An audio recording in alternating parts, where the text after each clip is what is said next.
আসসালামু আলাইকুম, নমস্কার ভিউয়ার্স। আজকে আমি একটা ব্যতিক্রমী ভিডিও নিয়ে আইছি, যেটা আমরা দেশের ফেভারে, দেশের আম জনতার ফেভারে।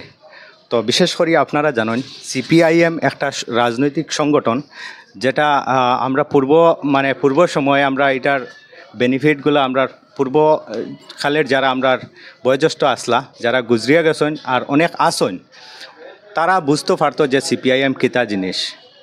তো আজকের দিনে হয়তো আমরা বিভিন্ন ধরনের রাজনৈতিক দল আইছে, দেশের স্বার্থে প্রায় সবেও কাজ করে আর অনেকে আমরা বরবাদও করে।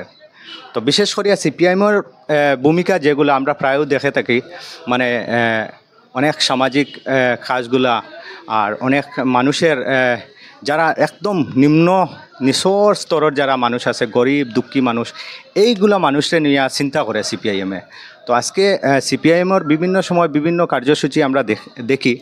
আর বিশেষ করিয়া বর্তমান যে রুলিং গভর্নমেন্ট আছে, যেটার যেই গভর্নমেন্টে আমরা আম জনতার বিপক্ষে বিভিন্ন ধরনের পদক্ষেপ নেয়, বিভিন্ন ধরনের যেভাবে আমরা দ্রব্যমূল্য বৃদ্ধি যেভাবে করে, ইলেকট্রিসিটির উপরে যেভাবে আমরা হয়রানি করে, ইলেকট্রিসিটি বিল দিয়া, স্মার্ট মিটার দিয়া, বিভিন্ন রকমের অত্যাচার চলের আম জনতা গরিব মানুষের উপর। আজকে বিশেষ করিয়া সিপিআইএমর আমার কয়েকজন কর্মকর্তা এখানেও আমরা বাঙ্গায় বিশেষ করিয়া একটা চাঁদা কালেকশন চলের। আগামী 7 তারিখ করিমগঞ্জ একটা প্রোগ্রাম আছে, এটার উদ্দেশ্য নিয়া। তো বিশেষ করে এখানে আমার খাকুরা আসন, তান্তান কাছ থেকে আপনারা শুনবা মানে কি উদ্দেশ্য নিয়া আগামী 7 তারিখের প্রোগ্রামটা আয়োজন করা হয়েছে, আর কোন জায়গায় এই প্রোগ্রামটা আয়োজন করা হয়েছে এটা তান্তান কাছ থেকে শোনার চেষ্টা করবো আপনারা। নমস্কার। আমরা সিপিআইএম করিমগঞ্জ জেলা কমিটি সম্মেলন 7-8 ডিসেম্বর করিমগঞ্জে অনুষ্ঠিত হবে।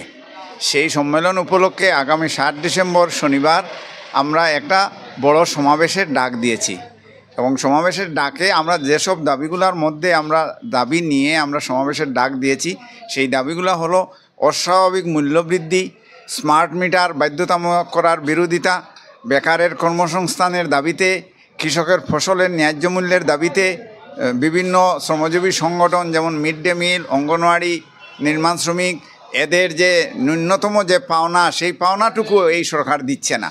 অন্যদিকে শ্রমজীবী মানুষ যাতে তার অধিকার নিয়ে লড়াই করতে না পারে, তার জন্য ওরা সব সময় একটা সাম্প্রদায়িক বিভেদের রাজনীতি চালিয়ে যাচ্ছে।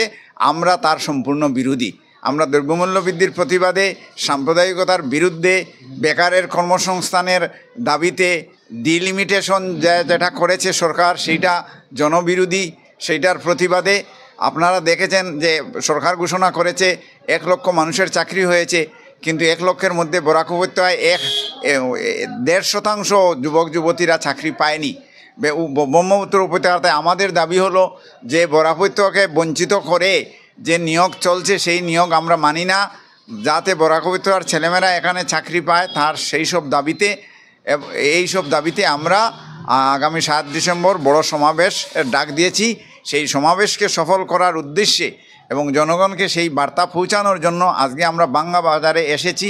মাছ কালেকশনে আমাদের মুখ্য উদ্দেশ্য হলো আমাদের বার্তাটা পৌঁছিয়ে দেওয়া, এবং জনগণের কাছে জনগণ স্বতঃস্ফূর্তভাবে বাঙ্গা বাজারে আমাদেরকে সাহায্য করছে, এবং সেই সমাবেশেও যাতে অংশগ্রহণ করে তার জন্য আমাদের একটা সার্বিক আবেদন বাঙ্গাবাসীর কাছে রইল, তথা সমস্ত জেলার মানুষের কাছে আমাদের সেই আবেদন।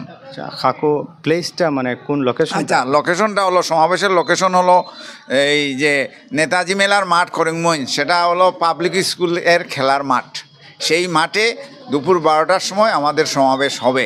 আমাদের রাজ্য কমিটির সম্পাদক মণ্ডলীর সদস্য সেই সমাবেশে বক্তা হিসাবে থাকবেন কমরেড ইসফাকুর রহমান। ধন্যবাদ। আপনারা শুনছেন খাকুর মুখ থেকে মানে মূল উদ্দেশ্যগুলা, আর বিশেষ করিয়া খাকুই অনেকগুলা কথা কইছেন। দেখুন, দেশের বর্তমানে যে সাম্প্রদায়িকতা করিয়া যে রাজনীতি করা চলের, এটার বিরোধিতা আমরা প্রত্যেকজন দেশের আম জনতায় করা দরকার। কারণ দেশের সরকারে আমরারে এই সাম্প্রদায়িকতার মানে দিকে ঠেলিয়া আর দেশের অর্থনৈতিকতা কি শুরু করিয়া দেশের বেকারত্ব এটা বৃদ্ধি করিয়া যার বর্তমানে আমরা উপলব্ধি করিয়া। তো বিশেষ করিয়া আম জনতার এই সমাবেশ, তো আম জনতা যারা আমরা সিপিআইএমের পক্ষে আছি বা না পক্ষে থাকলেও এই যেগুলা দাবি আছে এই দাবির পক্ষে আমরা সাড়া দিয়ে এই যে সমাবেশ আছে এখানে আমরা উপস্থিত থাকার চেষ্টা করতাম। আর বিশেষ কিছু হইয়েন না, সবরে ভিডিওটা শেয়ার করার আবেদন রাখিয়া ভিডিও থেকে এখানে সমাপ্তি নেওয়ার ধন্যবাদ।